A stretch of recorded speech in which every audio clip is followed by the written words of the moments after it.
Assalamualaikum warahmatullahi wabarakatuh. Alhamdulillahi rabbil alamin wa sallallahu wa sallam wa baraka ala abdihi wa rasulihi nabiyyina Muhammad wa ala alihi wa sahbihi ajma'in, amma ba'du. Baik, sidang pendengar yang dikasihi sekalian, alhamdulillah hari ini kita dapat menyambung semula kuliah kita kepada kitab Talbis Iblis oleh Al-Imam Ibnul Jauzi rahimahullah. Kita sampai pada hari ini pada bab berkaitan dengan karya tulis, yakni tulisan mereka yang menyimpang dan sesat, yakni tulisan-tulisan dari kalangan orang-orang ataupun tokoh-tokoh sufi, tokoh-tokoh sufi ataupun tasawuf. Dan sebelum itu, tuan-tuan muslim sidang pendengar sekalian, Al-Imam Ibnul Jauzi, beliau seperti yang saya sebut pada kuliah yang lalu, nama beliau iaitu Abdul Rahman bin Ali bin Muhammad bin Ali bin Ubaidillah. Manakala Al-Jauzi ialah gelaran kepada datuk beliau yang ke-9, datuk beliau yang ke-9 yang bernama Ja'far Al-Jauzi.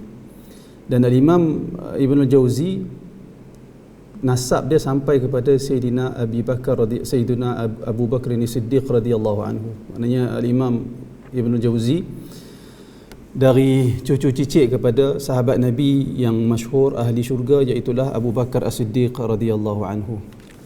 Baik, kita sambung apa perkataan Al-Imam Ibn Jauzi di dalam kitab dia ni. Kata dia, penulis berkata, Abu Nasr mengarang sebuah kitab untuk kelompok ini. Abu Nasr yang dimaksudkan di sini iaitu Abu Nasr As-Sarraj, seorang sufi, seorang yang kuat bertasawuf. Dia menulis sebuah kitab untuk kelompok tasawuf, untuk kumpulan tasawuf, dan dia namakan yang diberi judul Luma'us Sufiyah. Dalam kitab ini dia menyebutkan keyakinan yang buruk dan kata-kata yang tercela. Beberapa di antaranya insya-Allah akan kami utarakan pada huraian selanjutnya setelah beberapa paragraf berikutnya. Abu Nasr, seperti yang kita semua tahu bahawasanya sufi di peringkat awal, mereka fokus mereka iaitulah amalan. Fokus mereka membersihkan mujahadatun nafs, berlawan dengan hawa nafsu, tak menuruti hawa nafsu, kehendak hawa nafsu mereka tak ikut. Kerana itu orang tasawuf tu di peringkat awal dia merujuk kepada usaha al-khuruj an kulli khuluqin dani ila al-khuruj ad-dukhul fi kulli khuluqin sani. Tasawuf itu iaitulah usaha untuk keluar daripada semua bentuk akhlak yang buruk, akhlak yang keji, manakala dalam masa yang sama berusaha untuk masuk ke dalam akhlak yang berharga, yang bernilai, yang mulia. Itu tasawuf pada peringkat awal. Tetapi syaitan seperti mana biasa, dia akan berusaha untuk menghasut manusia dengan cara yang sesuai dengan kecenderungan seseorang. Maka syaitan dia datang kepada golongan tasawuf. Dia tak suruh mereka ni untuk melakukan maksiat, kerana mustahil orang tasawuf akan melakukan maksiat. Mustahil, kerana tujuan mereka adalah nak hiasi diri dengan akhlak-akhlak yang baik dan mulia dan menjauhkan diri dari akhlak-akhlak yang buruk dan keji. Itu tujuan mereka yang utama. Jadi iblis dia akan tengok di mana kelemahan golongan-golongan yang menisbahkan diri mereka kepada tasawuf ni. Lalu iblis dia masukkan satu tipu daya, iaitulah dalam bentuk mereka merasakan segala-galanya adalah amalan. Ilmu tak penting, yang diutamakan bukan ilmu, tetapi yang lebih utama adalah amalan. Yang lebih utama adalah banyak mana amalan yang kita lakukan. Itu fokus mereka. Itu cara syaitan mencampakkan tipu daya kepada golongan-golongan tasawuf ataupun sufi. Kemudian dalam masa yang sama dicampakkan juga kepada mereka perasaan dunia ni tidak ada makna.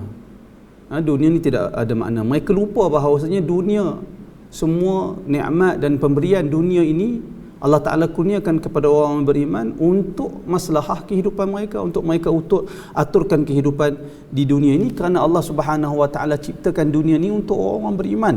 untuk ditegakkan syiar Allah, untuk dimakmurkan bumi dengan dilaksanakan perintah Allah Subhanahu wa taala dan dijauhi tegahan Allah Subhanahu wa taala. Diciptakan bumi ini untuk semua makhluk ya'budun Allah, untuk mereka beribadah kepada Allah Subhanahu wa taala. Itu kerana itu Allah Taala datangkan nikmat, pemberian, semua perkara-perkara dunia ini sepatutnya digunakan oleh makhluk, oleh manusia untuk mengesa dan membesarkan, juga mengagungkan Allah Subhanahu wa taala.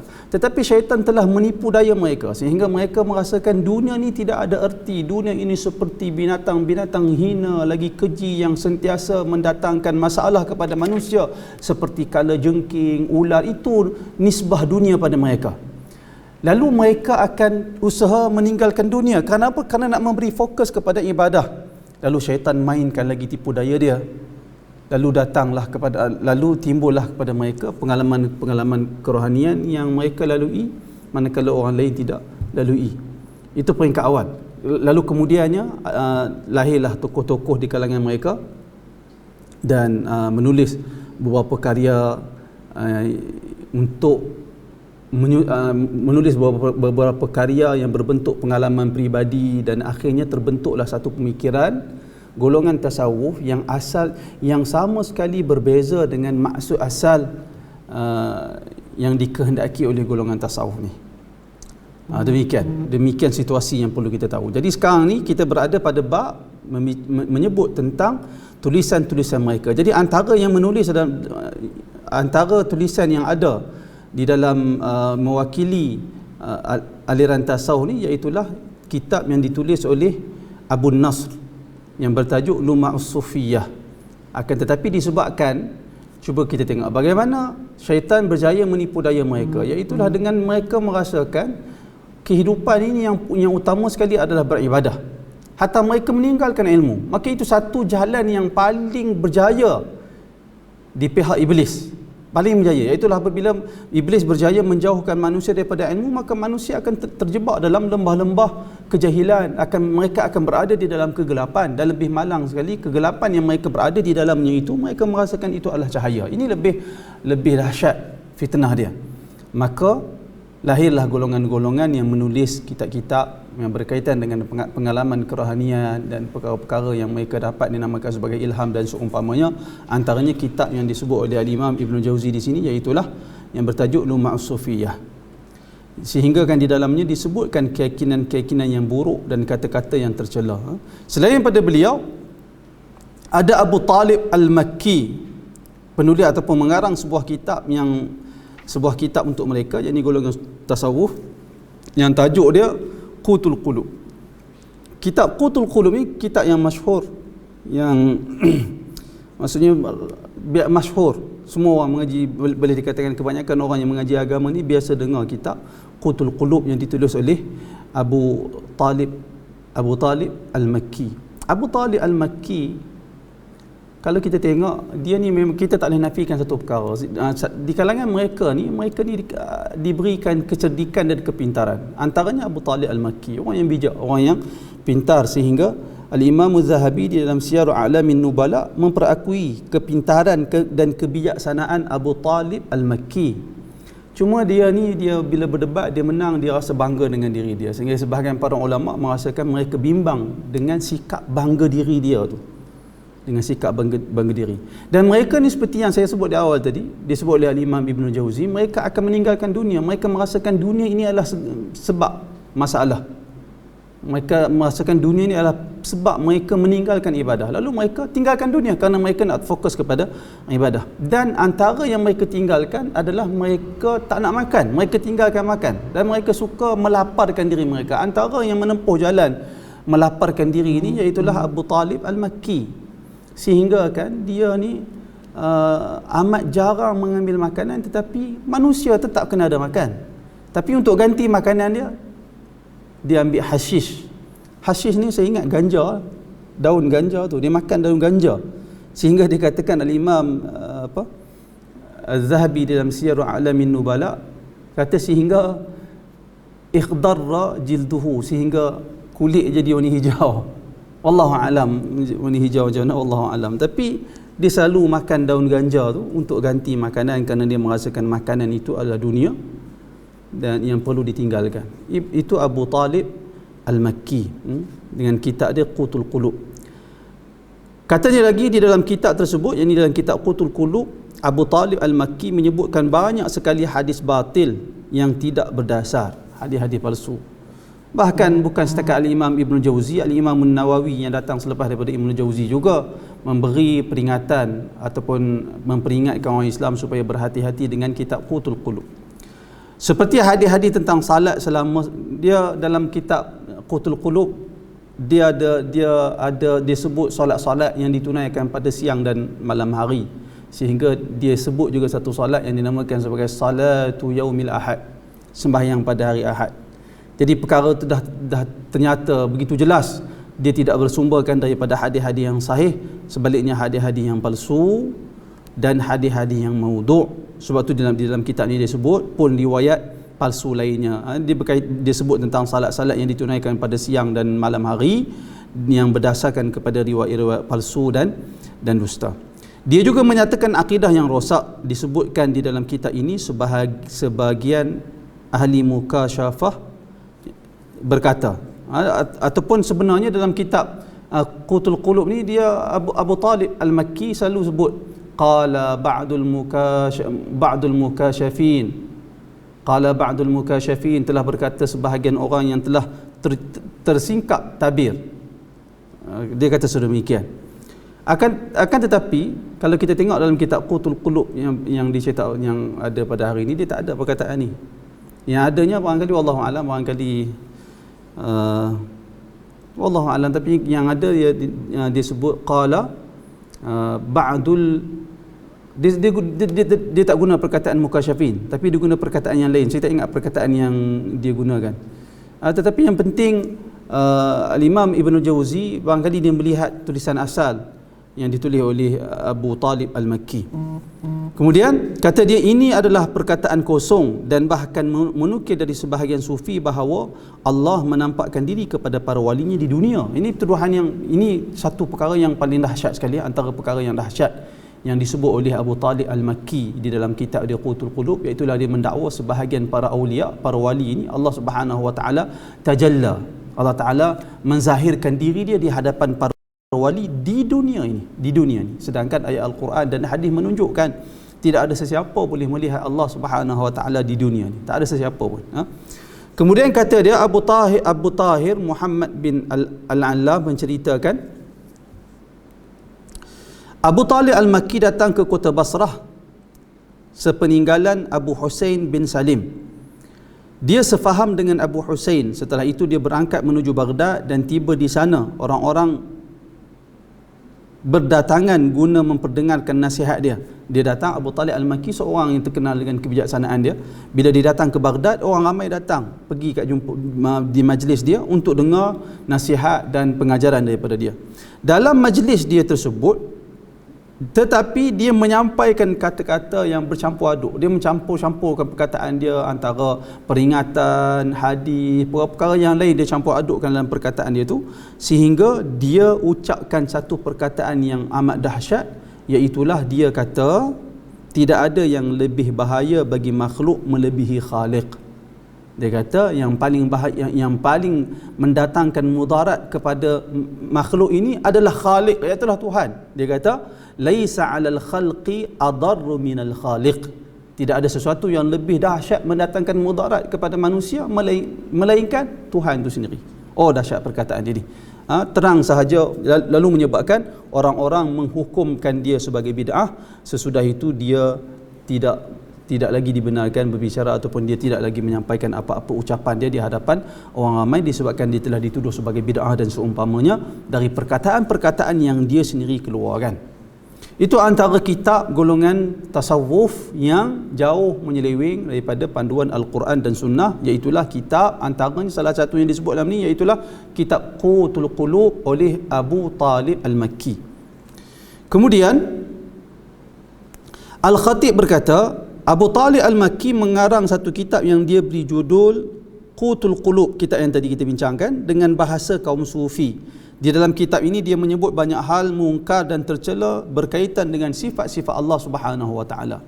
Penulis berkata selanjutnya muncullah Abu Nuaim. Selain daripada Abu Talib Al-Makki, Al-Imam Ibn Jauzi sebut tokoh yang lain, iaitulah Abu Nuaim Al-Asbahani. Abu Nuaim Al-Asbahani, dia mengarang sebuah kitab untuk mereka, yakni untuk golongan tasawuf, dengan judul Al-Hilyah. Abu Nuaim Al-Asbahani, sidang pendengar sekalian, kita kena tahu Al-Imam Ibn Jauzi dia menulis kitab Talbis Iblis, tujuan dia untuk menyerang ataupun membongkar kesalahan-kesalahan, penyelewengan-penyelewengan yang ada di dalam tasawuf, dan dia membongkar pemikiran-pemikiran yang menyeleweng tanpa dia tengok siapa orang dia, tanpa dia pedulikan siapa orang yang sebut tu. Itu pandangan saya. Pandangan saya ketika saya membaca Talbis Iblis, kita faham sedemikian. Kenapa? Kerana Abu Nuaim Al-Asbahani bukan orang yang kecil.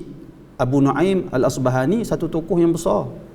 Abu Talib Al-Makki, demikian juga Abu Nuaim Al-Asbahani, mereka ni hidup tahun kurun 4 Hijriah. Saya ingat mereka, Abu Talib Al-Makki tu saya ingat dia meninggal dalam penghujung tahun 300 Hijriah, 390 lebih kalau silap saya. Demikian juga Abu Nuaim Al-Asbahani meninggal pada tahun 370 lebih sedemikian. Dan Abu Nuaim Al-Asbahani, macam saya sebut, memang ulama hebat. Ulama hebat Abu Nuaim Al-Asbahani ada banyak, antara sehingga kan kata para ulama, Abu Nuaim Al-Asbahani selama 14 tahun di zaman dia tidak ada siapa mampu menyaingi dia, ataupun tak ada siapa pun nadhiruhu, tak ada siapa pun yang seumpama dengan dia selama 14 tahun. Dan dia salah seorang tokoh yang begitu banyak menulis kitab. Mana yang menunjukkan ilmunya begitu luas. Ilmu dia begitu luas. Bahkan dia dalam ilmu hadis dia tergolong di kalangan muhaddisin, di kalangan para ulama hadis. Kitab yang masyhur, antara kitab yang masyhur yang dirujuk oleh para ulama hadis, iaitu Ma'rifatus Sahabah. Kitab yang dahsyat sehingga Syekhul Islam Ibn Taimiyah rahimahullah menyebut kepada Abu Nuaim Al-Asbahani bukan setakat layak disebut sebagai thiqah, akan tetapi darjat dia lebih tinggi daripada thiqah. Iaitulah Ibn Taimiyah maksudkan kepada Abu Nuaim Al-Asbahani. Mana tokoh ni tokoh besar, tokoh yang begitu hebat, orang alim, ahli sunnah, menjadi rujukan di kalangan ulama ahli sunnah wal jamaah. Antara anak murid Abu Nuaim Al-Asbahani iaitulah Al-Khatib Al-Baghdadi. Ini semua orang-orang besar, tokoh ulama. Tetapi tuan-tuan, ulama zaman dahulu mereka mengaji ilmu begitu banyak. Kita tak nafikan Abu Nuaim Al-Asbahani dalam bab tasawuf dia ada perkataan-perkataan yang tidak wajar. Lalu kita baca kitab ni dengan kita sedar perkara itu. Abu Nuaim Al-Asbahani kita tak boleh buang begitu saja. Setiap orang tu ada perkara baik pada diri dia, ada kesilapan barangkali pada diri dia, maka kita ambil perkara yang baik dari dia dan kita tolak ke tepi perkara-perkara yang tidak baik ataupun kesilapan yang ada daripada dia. Abu Nuaim Al-Asbahani rahimahullah. Kata Al-Imam Ibn Jauzi, dia mengarang sebuah kitab untuk mereka, yakni untuk golongan tasawuf, dengan judul Al-Hilyah.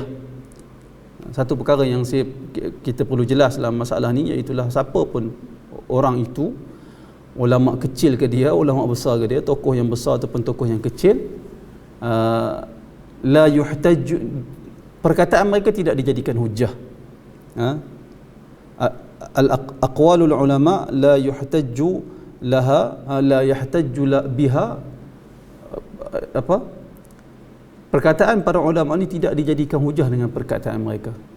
Akan tetapi yuhtajju laha, akan tetapi kita yang tolong letak hujah untuk perkataan para ulama. Maknanya perkataan para ulama tu kalau disebut satu perkara, kena kita tengok sama tak dengan Al-Quran dan Sunnah. Kalau sama, kita ambil. Kalau dia ada dia masih di dalam ruang lingkup yang dibenarkan oleh syarak, maka kita ambil dan kita jadikan perkataan itu sebagai panduan. Akan tetapi jika perkataan itu jelas, kita tak boleh takwil, kita tak boleh faham dengan maksud yang lain lagi dah, kita boleh kata perkataan itu sebagai satu kesilapan yang lahir daripada seseorang tokoh, dengan kita menghormati dia sebagai tokoh ahli sunnah, tokoh para ulama di kalangan umat Islam. Baik, di dalam kitab ini, yakni dalam kitab Al-Hilyah, Abu Nu'aim Al-Asbahani menyebut banyak hal mungkar dan buruk dalam bingkai tasawuf. Dalam isu tasawuf ada perkara-perkara yang tak sewajarnya disebut dalam kitab tu. Tanpa merasa malu, dia mengungkapkan bahawa Abu Bakar, Umar, Uthman, Ali dan para tokoh sahabat selainnya termasuk penganut sufi. Dia sebut Abu Bakar, sahabat semua ni termasuk di kalangan orang tasawuf, termasuk dari kalangan orang sufi. Dia menyebutkan pula hal-hal aneh dari mukmin pilihan itu. Bahkan dia menyebut bahawa Shuraih Al-Qadi, Al-Hasan Al-Basri, demikian juga Sufyan Al-Thawri, juga Ahmad bin Hanbal ialah salah satu daripada mereka. Yang ni semua para ulama yang hebat-hebat ni, Abu Nu'aim Al-Asbahani telah masukkan mereka ni dalam kumpulan orang-orang tasawuf. Wallahu alam, kalau dia maksudkan, kita kena baca baliklah kitab Al-Hilyah ni dan kita kena selidik, baca, renung betul-betul. Kalau dia maksudkan sufi tasawuf dari sudut dalam erti kata kerohanian, menjaga jiwa, ikhlas, mendidik jiwa, tidak mengikut hawa nafsu, kalau itu maksud dia, ternyatalah benar perkataan dia, iaitu ada Abu Bakar, Umar, Uthman dan Ali apa semua tu, Imam Ahmad, Shuraih Al-Qadi, Al-Hasan Al-Basri, Sufyan Al-Thawri, Imam Ahmad Ibn Hanbal, dah tentulah mereka ni di kalangan para pengikutan untuk golongan sufi. Kalau kita maksudkan sufi itu dalam erti kata mendidik jiwa, mujahadatun nafs, mereka lah orang terkedepan dalam masalah itu, tak diragukan lagi. Tetapi kalau dia maksudkan kepada tasawuf ataupun sufi yang kemudian yang terbentuk pemikirannya setelah pertengahan kurun keempat, maka kita nafikan.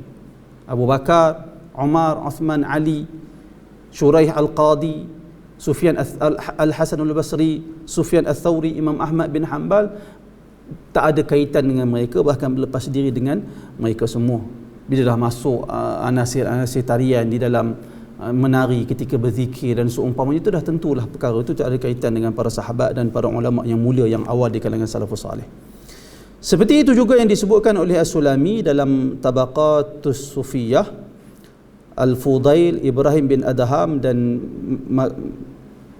Makruf dan ulama lain lagi, termasuk di kalangan orang sufi. Selain daripada itu, mereka namakan juga tokoh-tokoh yang lain yang hebat-hebat, sehingga kesemuanya mereka masukkan di dalam kumpulan sufi. As-Sulami menetapkan mereka sebagai sufi dengan mengisyaratkan kepada pribadi zuhud yang terlihat jelas pada diri mereka. Sebab tu saya sebut tadi, kalau kita maksudkan, jika dimaksudkan sufi itu adalah zuhud dalam erti kata hati tidak terpaut dengan dunia, ternyatalah para sahabat, para ulama salafus salih, kesemua mereka adalah contoh kita dan teladan kita dalam permasalahan ini. Imam Ahmad, siapa tak kenal kezuhudan Imam Ahmad Ibn Hanbal? Siapa tak kenal Umar bin Al-Khattab, kezuhudan Umar bin Al-Khattab? Siapa tidak kenal kezuhudan Uthman Ibn Affan radhiyallahu anhu?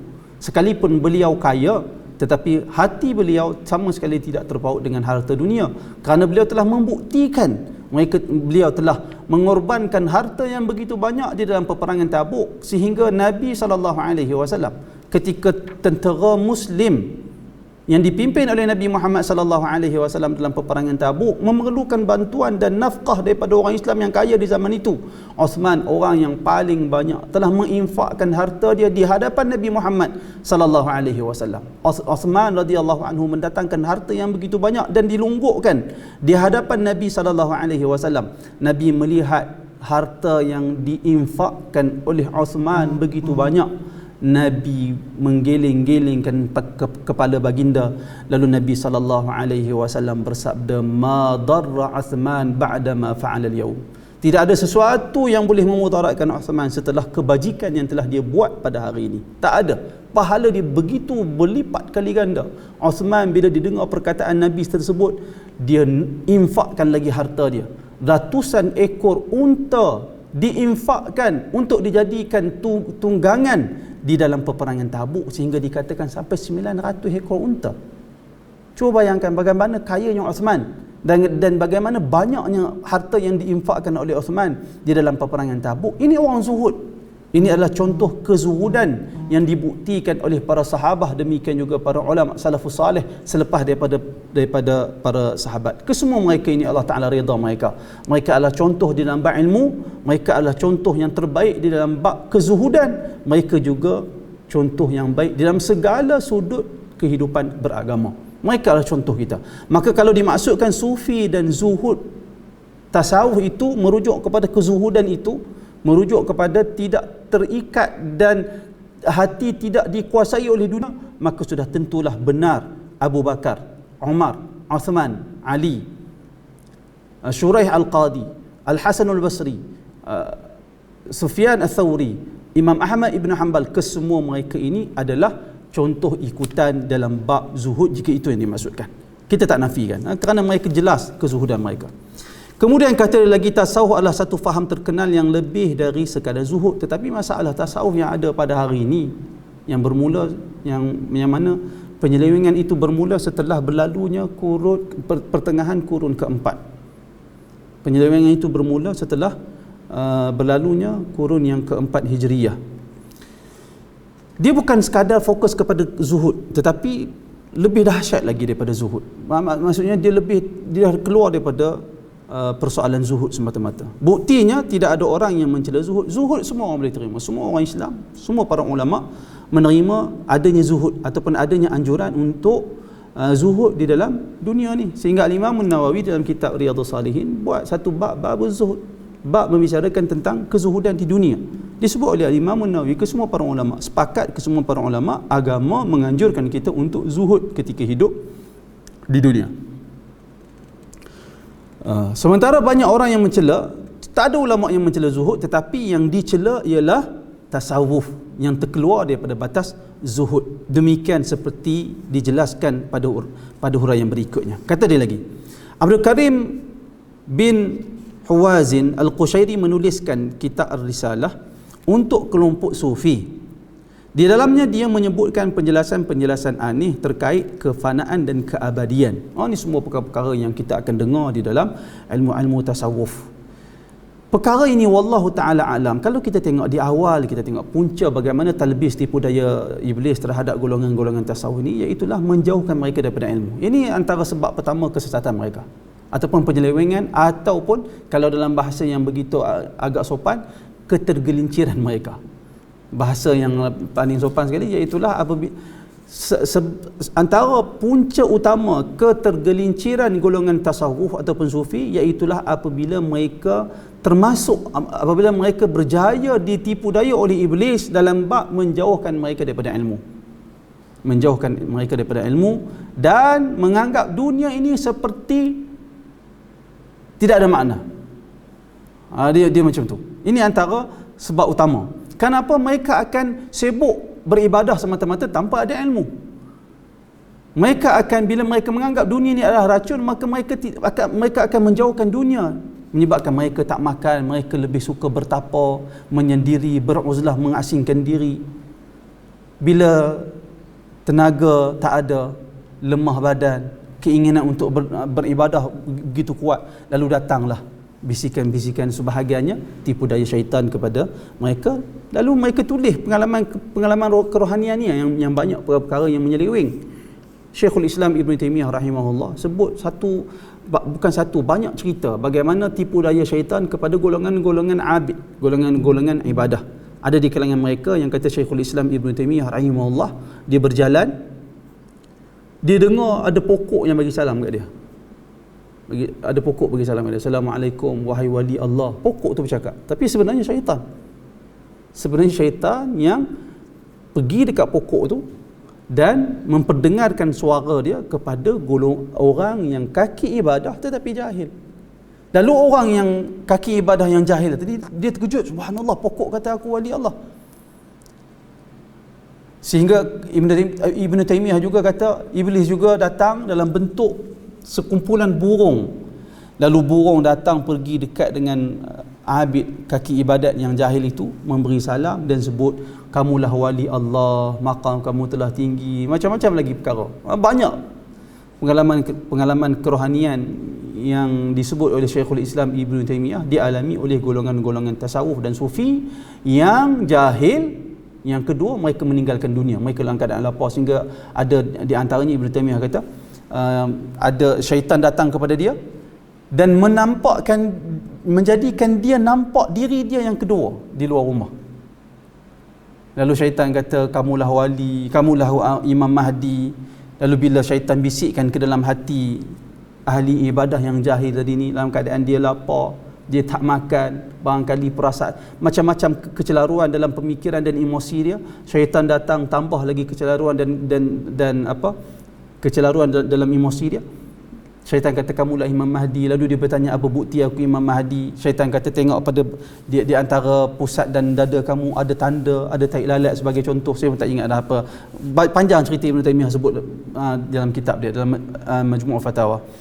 Kamu tengok ada tanda di antara pusat dengan dada kamu, lalu dia tengok ada tanda sungguh. Kemudian dia tengok di hadapan dia ada semua benda yang berada di hadapan dia semua terapung. Kemudian bila dia terlintas di dalam hati dia untuk semua benda tu jatuh, semua jatuh dengan mengikut apa yang dia kehendaki. Bila dia, dalam hati dia kata naik balik semua perkara yang di hadapan dia naik, syaitan takhyilkan dia, mengkhayalkan dia sehingga dia nampak satu perkara yang menyalahi perkara sebenar yang berlaku. Lalu dia rasakan perkara itu betul. Dan saya suka juga saya sebut tentang Abu Talib Al-Makki tadi ni. Abu Talib Al-Makki dia meninggal muda, dia meninggal muda, saya ingat dalam 30-an usia dia. Dan antara perkara yang penting untuk kita ambil perhatian, iaitulah dikatakan Abu Talib Al-Makki, dia jumpa ketika dia sakit, dia anak murid dia, salah seorang anak murid dia datang ziarah dia. Dia kata kepada anak murid dia, kalau kamu dapati penghujung usia aku ini, aku dalam keadaan kebaikan, maka tebarkan di atas jenazah. Ala jinazati. Jenazah ni biasanya mereka merujuk kepada tempat angkat jenazah. Apa kita sebut tu? Katil lah kan? Tempat yang angkat jenazah tu, dia nama jenazah. Kalau jenazah tu, orang tu dinamakan sebagai janazah. Tapi lapik yang kita angkat jenazah tu dinamakan sebagai jenazah. Kalau kamu ketahui penghujung usia aku ini, aku di dalam kebaikan, maka tebarkan di atas jenazah aku ni, pelapik jenazah aku itu, tebarkan sukar, tebarkan gula dan tebarkan luzan ataupun lauzan, iaitu kacang almond. Dia suruh tebar atas tu dan katalah hadzal hadiq, inilah orang yang mendalam ilmu dia, inilah orang yang pintar, inilah tok guru, inilah orang alim, sebut macam tu. Lalu anak murid dia ni, dia kata kepada anak murid dia, kalau kamu dapati aku dalam keadaan kebaikan, iaitu dengan cara khudh biyadi, ambil pegang tangan aku. Kalau aku genggam semula tangan kamu, maka ketahuilah ketika itu aku berada di dalam kebaikan. Cuba tengok bagaimana mereka buat satu perkara atas pengalaman semata-mata.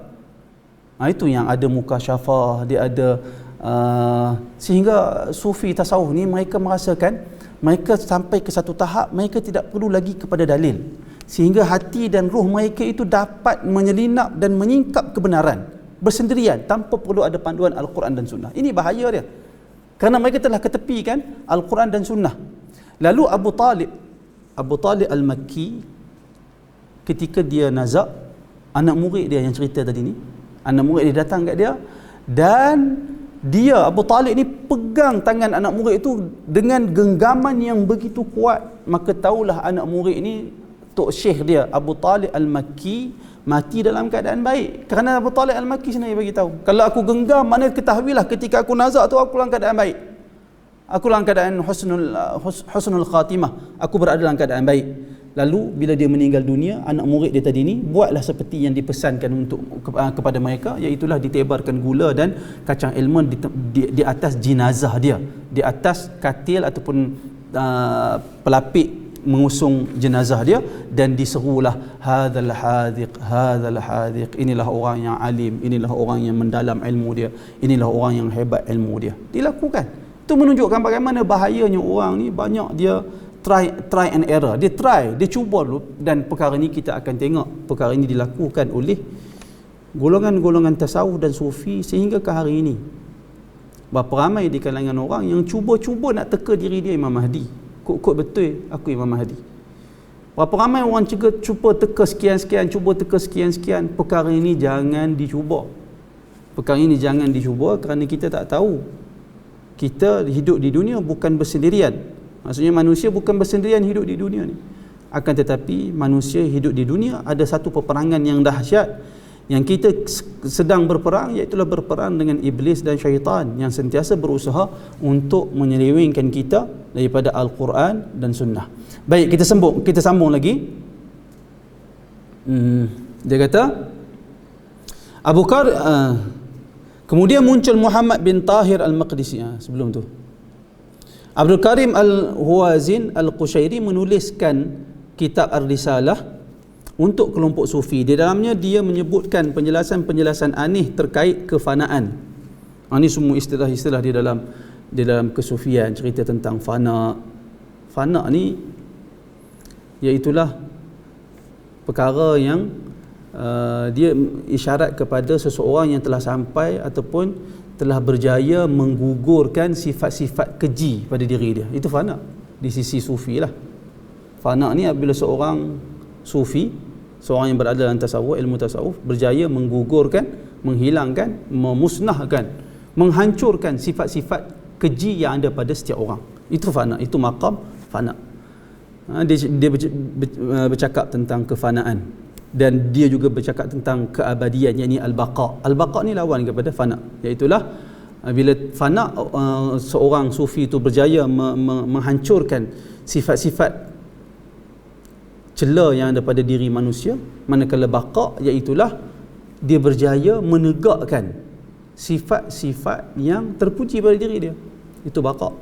Tapi perbahasan yang detail, yang panjang dan berfalsafah perkara-perkara ini di kalangan ahli sufi. Kemudian dia sebut tentang penyempitan ni al-qabdu. Ini semua istilah-istilah sufi yang dia ada perbahasan yang begitu panjang. Kemudian dia sebut tentang pelapangan rezeki, al-bastu, pelapangan rezeki. Dia kata ni dia sebut, dia terjemahlah. Kemudian dia bercakap tentang al-waktu dan kondisi. Al-waktu ni pun ada istilah sufi. Orang sufi mereka maksudkan panjang cerita, hadis mutawahhim. Dia panjang cerita. Semua istilah-istilah sufi yang mereka maksudkan bukan seperti bukan maksud waktu kita ni, waktu tengah hari, bukan maksud itu. Dia ada maksud yang tersendiri. Dia bercakap juga tentang cinta. Dia bercakap tentang cinta, dia bercakap tentang wujud. Ini semua ada istilah-istilah dan maksud mereka yang tersendiri. Mereka sebut tentang pertemuan. Pertemuan ini dalam bahasa sufi ni dia merujuk kepada al-jam'u, tak salah saya, al-jam'u. Dia merujuk kepada al-jam'u, dan dia bercakap juga tentang perpisahan, at-tafriqah. Dia bercakap tentang tafriqah. Ini semua adalah istilah-istilah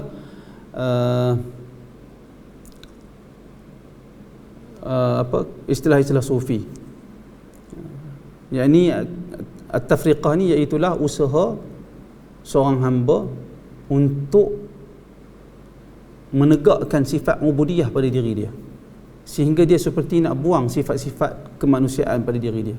Itu tafriqah, sehingga dia membezakan diri dia yang telah terhias dengan sifat-sifat ubudiyah dengan sifat-sifat manusia. Dia pisahkan diri dia. Itu maksud mereka.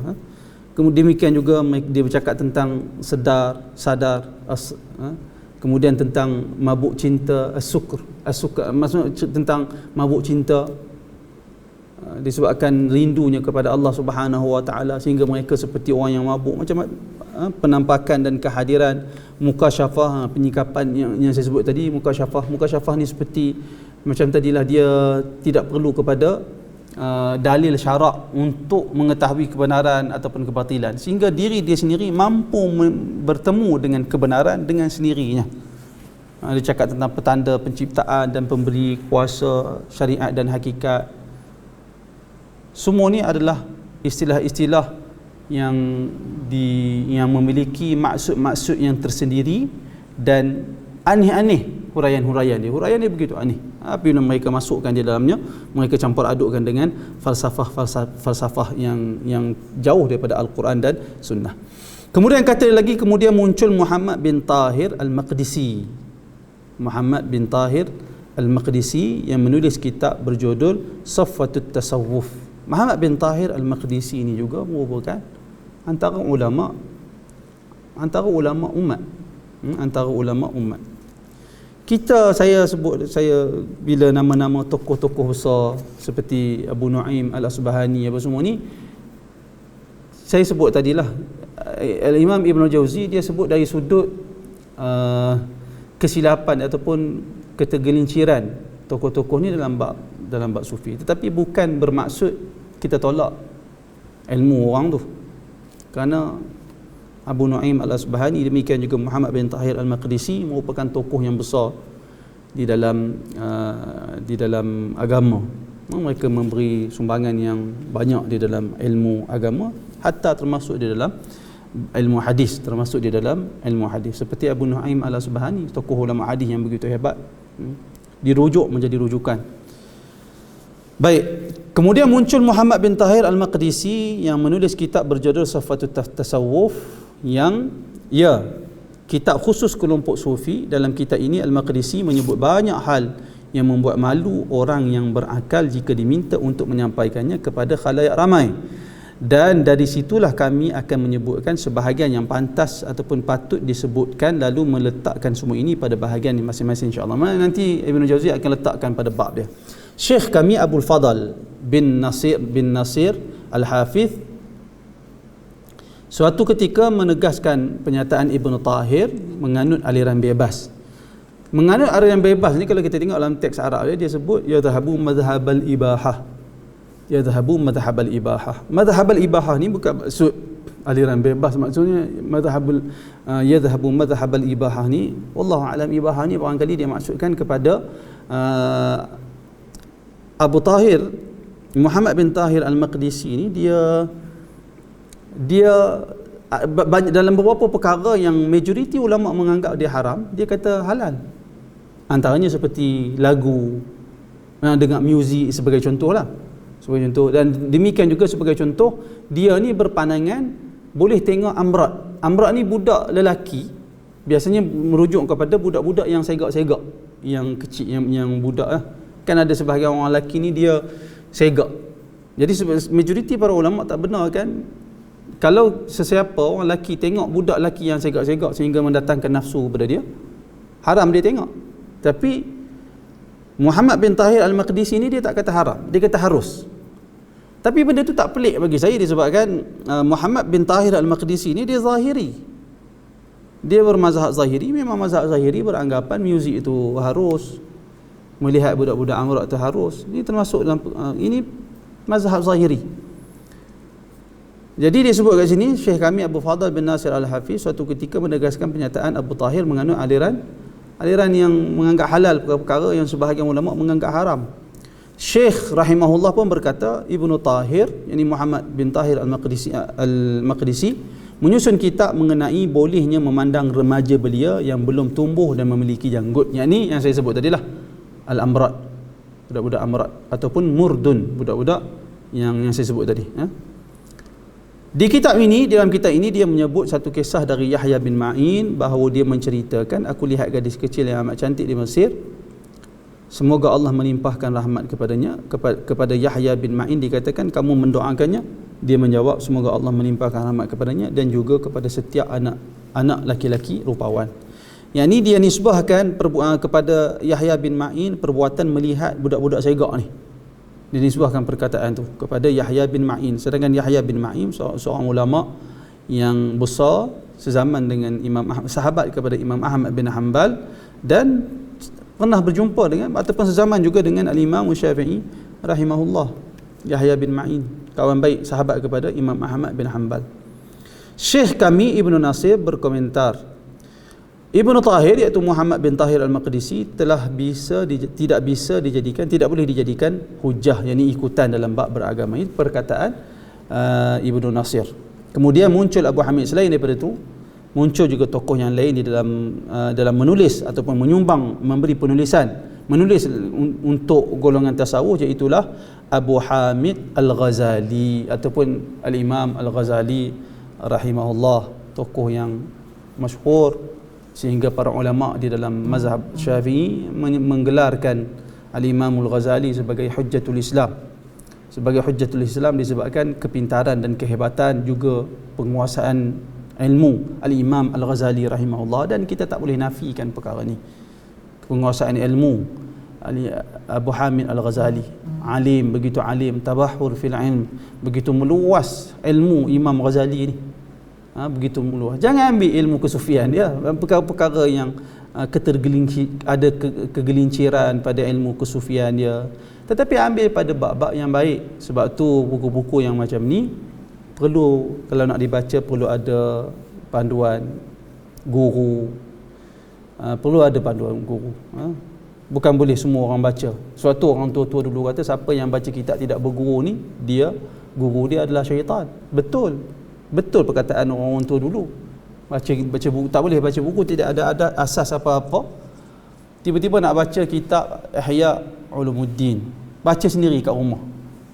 Kalau dia baca dalam keadaan dia ta'ajub ataupun kagum dengan Imam Ghazali, dia akan terjebak di dalam sufi yang melampau. Kalau dia bercakap tentang tasawuf yang melampau.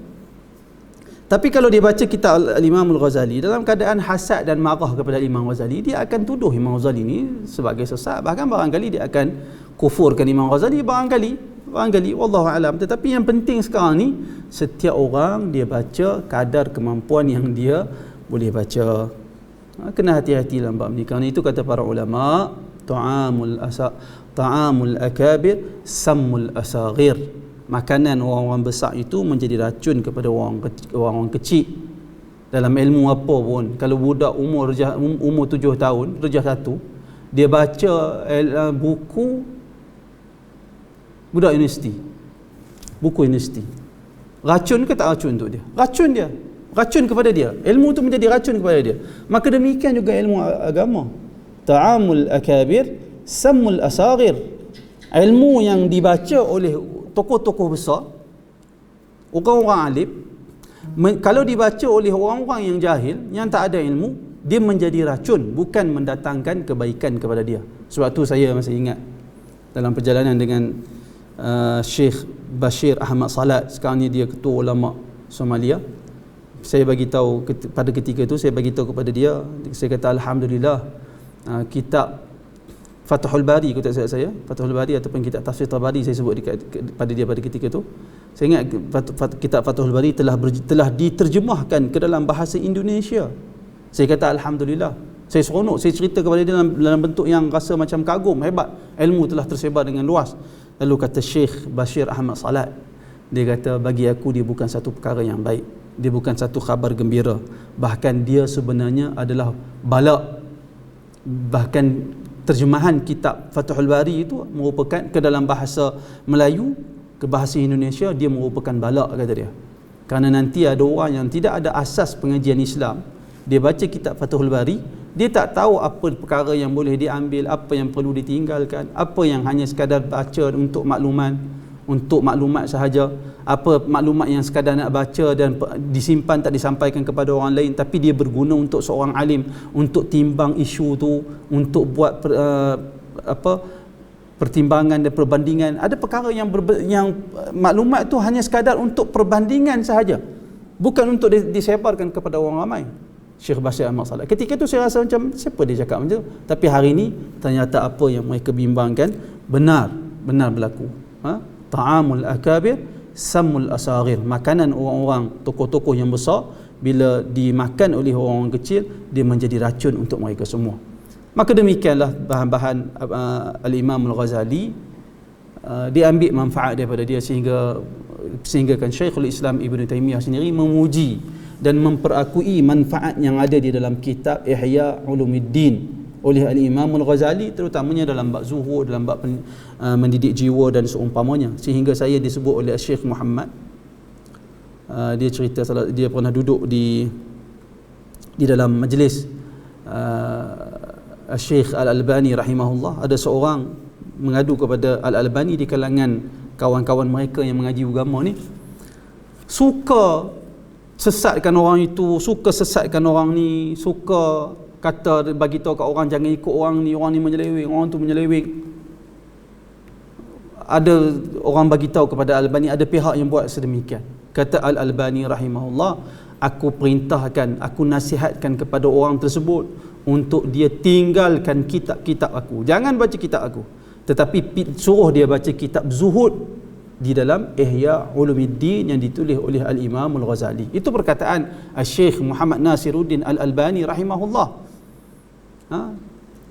Itu semua ni menunjukkan manfaat diambil daripada tokoh ulama kita semuanya, termasuk Al-Imam Al-Ghazali rahimahullah. Baik, kemudian muncul Abu Hamid Al-Ghazali yang dia mengarang kitab berjudul Ihya Ulumuddin sesuai metod kaum sufi. Pada bab sufi dia, pada bab sufi lah. Kitab ini dipenuhi oleh hadis-hadis batil. Ini perkara yang kita tak boleh nafikan lah. Dalam kitab Ihya, kitab hadis-hadis batil yang tidak diketahui kebatilan dia. Dia berbicara tentang ilmu mukasyafah yang menyimpang dari aturan fiqh. Dia meyakini bahawa yang dimaksudkan bintang, matahari dan bulan yang dilihat Nabi Ibrahim adalah cahaya-cahaya yang merupakan tirai-tirai penutup Allah Azza wa Jal, bukannya bintang, matahari dan bulan yang kita ketahui. Ini sejenis perkataan kelompok batiniyah. Kita tak nafikan perkara ini, tetapi tuan-tuan, perkara-perkara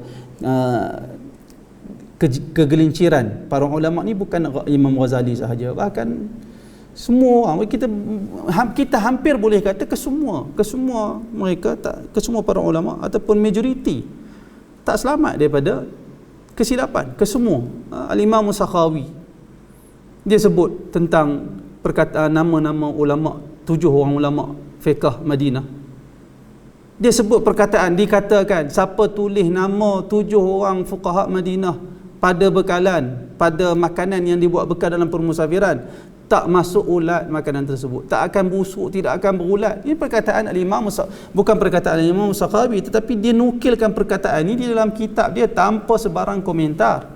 Kalau kita nak kata semua ni asal ada benda yang tak sama dengan Al-Quran dan Sunnah, kita nak sesatkan, maka habislah, tak ada ulama yang selamat, melainkan kesemua mereka akan ditohmah dan dituduh sebagai sesat dan seumpama. Tak ada siapa pun yang berada di dalam golongan ahli sunnah, melainkan semuanya termasuklah aliran yang sesat. Mustahil untuk kita sebut sedemikian. Kerana itu kegelinciran ataupun kesilapan, jika kita katakan sebagai kesilapan yang kita ketemui dari perkataan para ulama. Pertama sekali tuan-tuan, kalau kita ada baca dari perkataan para ulama yang pada zahirnya nampak membawa maksud yang tak elok ataupun salah, kita wajib kepada kita takwil, kita andaikan maksud dia sehingga jadi betul.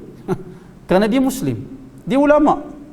Katakanlah ada perkataan ni kita nampak macam jelas bertentangan dengan Al-Quran dan kita tak mampu lagi nak takwil, maka kita tinggalkan perkataan yang sedemikian. Kita tinggalkan perkataan yang sedemikian. Jangan kita jaja, kita kata dia sesat dan semua. Itu bukan kerja kita. Ambil manfaat daripada para ulama dan tinggalkan perkara kegelinciran yang berlaku di kalangan mereka. Seterusnya di dalam kitabnya Al-Musfi', di dalam kitab yang lain, wallahu taala alam, saya ingat sekadar itu sahaja bacaan kita kepada kitab Talbis Iblis. InsyaAllah jika ada kesempatan yang lain, kita sambung lagi pada kesempatan yang lain. Cuma sebelum tu, ada soalan ke?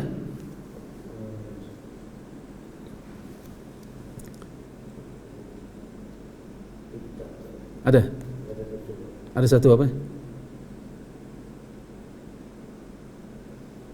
Bagaimana pula dengan penulisan kitab Turat Tasawuf yang di mana tulisannya agak tidak berpijak pada umumnya? Dia pertama yang kita maksudkan tadi ulama. Kalau tulisan ulama umat Islam, tokoh yang hebat, memberi sumbangan kepada orang Islam, kita kata kalau jelas kesilapan dia tak boleh ditakwil lagi, kita kata itu tersilap lah. Kerana bukan syarat ulama tu tak buat silap. Kalau ulama pun buat silap, apatah lagi kita. Barangkali dia maksudkan lain, kita faham lain. Barangkali yang penting ulama tu ahli sunnah, walaupun dia dalam beberapa tempat dia cakap tentang sufi dan dia tergelincir. Bukan kita yang sebut tergelincir, panduan daripada orang alim yang lain.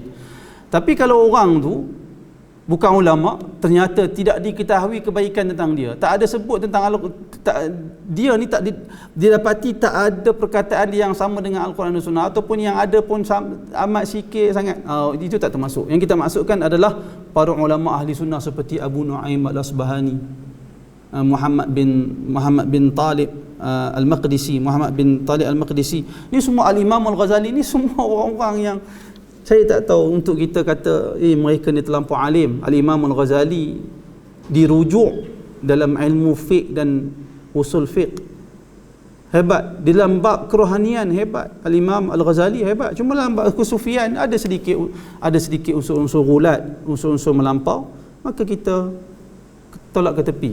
Kita ke tepi lah, letak ke tepi, bukan kita ambil dan bukan kita sebarkan perkara-perkara tersebut kepada orang ramai. Wallahu a'lam. Yang lain baru masuk soalan-soalan ni. Tak ada tak. Jadi saya ingat sekadar itu saja, mudah-mudahan ada manfaat untuk kita semua. Aqulu qawli hadza wa astaghfirullahal azim li wa lakum. Assalamualaikum warahmatullahi wabarakatuh.